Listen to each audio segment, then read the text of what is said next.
He came in when they were in 12th. They're now in 14th at the end of, pretty much the end of this round of fixtures. Have you seen positives from Ruben Amorim's time at Man United?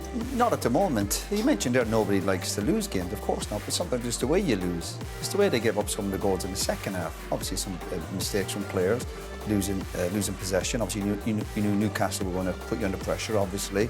So that's the big hang-up you'd have. They've lost 14 league games, and they lost 14 last season. So that's why you have to point the finger at this group of players. Now, the only defence I have, obviously, for a lot of the players, a lot of them are still new to the Premier League. And the manager's new to the Premier League. I think the manager, if you spoke to him, I think he's scratching his head. He's frustrated in that interview, of course. He wants to focus on the next game, but you also have to reflect on the game today. That's where we're at. I bet you he can't believe how bad the United team is. But he's obviously can't say that, and he's talking about recruiting this summer. But this group of players, the mistakes they're making, I've mentioned at the end of the game, they can't seem to get around the pitch. There's no power in the team. Some of the players who can run, I think there's some players who can run, but they don't want to run. That's another worry. Some of the goals they gave up, you got to experience right back, just letting somebody run by him. Now that's the bit I would be frustrated with. But I think the Premiership has caught this manager, this coaching staff out. Even his first game where we covered was down at Ipswich. And Ipswich drew with him, and Ipswich probably could have won it near the end. And I bet you was thinking, this is tough. And I know people do their homework, and these coaches and staff, and obviously players, do the homework before they go to a club. But I think he's gone in there, and I think he's been shocked at how bad this group of players are.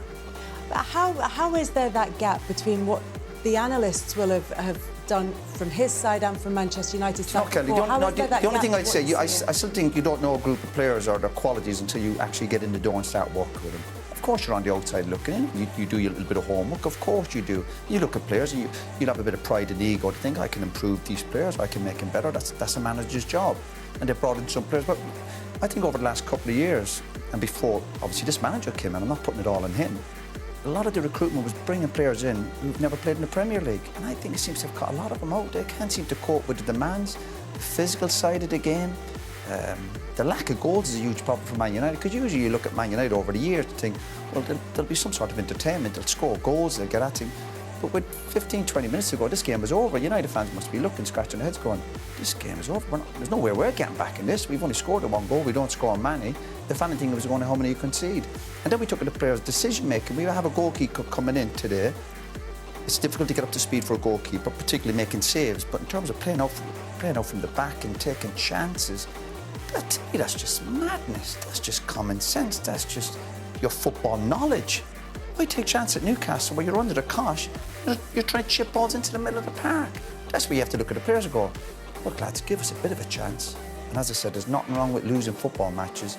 The great teams lose football matches, and sometimes it's the way you lose it. And that second half, particularly from United, nowhere near good enough. It's easy for a manager to say, let's focus on Thursday. No, you have to look at today. This group of players, a bit of fight, a bit of spirit. They're lacking in quality, they're lacking pace, they're lacking power. But my goodness, show some fight. And they didn't do that enough in the second half. Just to pick up on the point that you're making about the players, because when Amorim came in, he came in with a great reputation of not just dealing with young players and developing them, but also of kind of older players where he was reinventing them or giving them a new lease of life. And it was widely praised for his tactical prowess. There was a lot said about the system that he wanted to play and questions asked as to whether Man United players would be able to do that.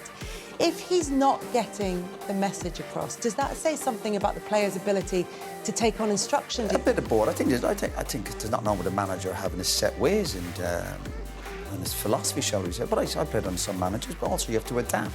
If you're working with a group of players and if you're constantly losing football matches, I know he's hanging his hat on Thursday's game against Leon, and he's thinking that might get him out of jail, really, for the club getting the Champions League. But if you're losing week in, week out, or losing 14 league matches and there's still a few to go, you must sit with your staff and say to yourself, it's well and good again having your mindset, but someone must say, can we tweak it? Can we change it a little bit? Because if you keep getting beaten, and again, it's on the back of last season, obviously that's not all in this manager, then something's wrong. The players can't cope with it. There's players playing for Man United today. I go back to Eriksen. United's midfield, they're not mobile. They can't go around the pitch. Newcastle's midfield was more powerful, they were stronger, they were getting stronger as the game was going on. But Eriksen should have left Man United maybe 1 or 2. United are still going back to the players who I think are a major problem. Are these good players? I think some of them are. But are they good enough for Man United? Absolutely not. And sometimes actually that's not on the players, that's on the club for throwing them in there. You're throwing young lads into there, you're bringing Shaw back into the group and you're hoping one or two of these senior players will help. But the signs are, again, I go back, we done the game last week. My eyes don't lie to me. I'd love to be sitting here watching Man United win a 2 or 3 and go, listen, love everything about them. They've got pace, they've got power, they've got quality, they've got characters, they've got an outstanding goalkeeper, the spine is fantastic, amazing bench. United have none of that. Almost the opposite to what Newcastle had to do. That's how far they're off. Roy Keane has delivered a typically fiery and brutally honest assessment of Manchester United's woeful performance in their 4-1 defeat to Newcastle United. The United legend, known for his no-nonsense approach both on and off the pitch, didn't hold back as he tore into the club's lack of fight, identity, and leadership under current manager Ruben Amorim. Keane, who captained Manchester United during one of their most successful eras, described the team's display at St James Park as a disgrace and not worthy of the badge. He pinpointed the absence of intensity and accountability as key reasons behind the club's continued slump in form. Where's the pride? Where's the desire? Keane asked during his post-match appearance on Sky Sports. It's embarrassing to watch a Manchester United side fold like this. I've seen more spirit in pre-season friendlies. Despite the presence of stars like Marcus Rashford, Bruno Fernandes, and Casemiro on the pitch, the Red Devils looked out of sorts from the start. Newcastle capitalized on United's poor organisation and passive midfield, with goals from Sandro Tonali, Harvey Barnes, twice, and Bruno Guimaraes putting the game well beyond reach. Keane aimed his sharpest criticism at the players, accusing them of going through the motions and failing to take responsibility for the badge they wear.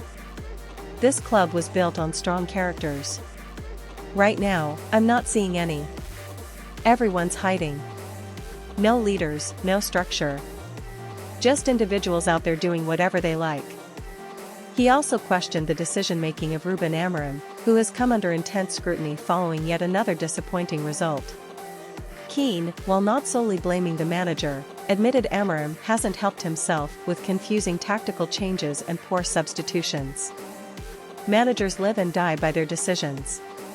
But when you keep chopping and changing systems every week, players lose confidence. They look lost, and that's on the coaching staff. The Irishman reserved a moment to speak about the wider crisis engulfing the club. With 14 Premier League defeats this season and a current league position of 14th, Keane believes the problems run much deeper than the touchline. This isn't just about one game. This is a cultural problem at Manchester United. There's no standards anymore. And until that changes, results like this will keep happening. Roy Keane's words echoed the sentiments of fans who have grown increasingly frustrated with the direction of the club. While his tone was critical, his message was clear: Manchester United must rediscover the values that once made them great, or risk further decline.